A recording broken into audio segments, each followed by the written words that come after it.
Thank you, Mr Speaker. My question is to the Prime Minister and reads, is he satisfied with the outcomes taxpayers are getting from the increase in government spending from $76 billion in 2017 to $129 billion in the current financial year? The Right Honourable Prime Minister. Mr Speaker, yes.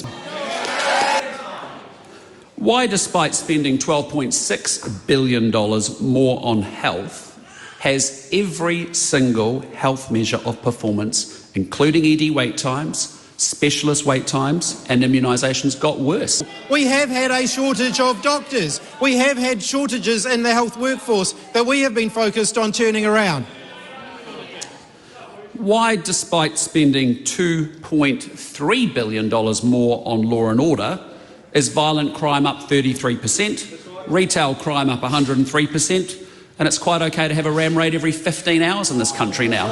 Mr Speaker, ram raids are a disgrace and they are absolutely not acceptable. Is it acceptable that his government is spending $1 billion more each and every week and yet delivering lower immunisation rates, longer health wait times, higher rents, more kids in benefit-dependent homes and fewer kids going to school regularly? Mr Speaker, I note that one of the biggest drivers of government increases in government spending have been increased wages. Why can't the Prime Minister defend his government's record on healthcare waiting lists, school attendance or safety on the streets without mentioning the word COVID? Mr Speaker, we are actually focused on making sure people get the healthcare that they deserve. Supplementary. Is the Prime Minister aware that the number of operations actually taking place across the healthcare system has plummeted in recent years? And does that mean this government's real innovation is to start being honest that people aren't going to get an operation under them? I think we should be grateful to our health workforce. Better with money. Have average effective tax rates paid by average wage earners risen in the past 6 years?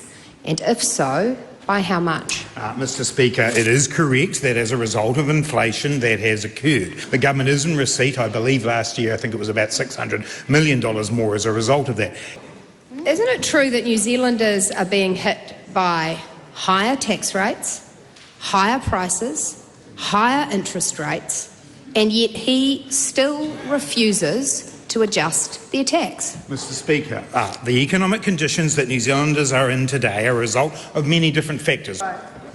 Is he aware that Auckland business leaders are concerned that the economy is going downhill fast? Order. Silence, please. That the economy is going downhill fast, that New Zealand has the biggest current account deficit in the developed world. He's run the books into the red, inflation's out of control, and interest rates have climbed higher and faster than in our history. Well, Mr Speaker, I do spend a bit of my time with Auckland business leaders. Which result does he think best characterises his well-being approach? New Zealanders having to wait longer for health services, increasing violent crime, the longest state house waiting list on records, thousands of children growing up in motel rooms, or New Zealanders enduring a prolonged cost of living crisis for 2 years? Mr Speaker, I think the things that best reflect our wellbeing approach are the fact that we have built more than 10,000 public houses. Does the Finance Minister appreciate the reality for everyday New Zealanders who others in this Parliament are in touch with is a prolonged cost of living crisis, real wages going backwards, mortgage payments that in many cases have doubled, a struggling economy and a bleak outlook? That is what his economic policies have delivered. Mr Speaker, I absolutely understand and appreciate what New Zealanders are going through.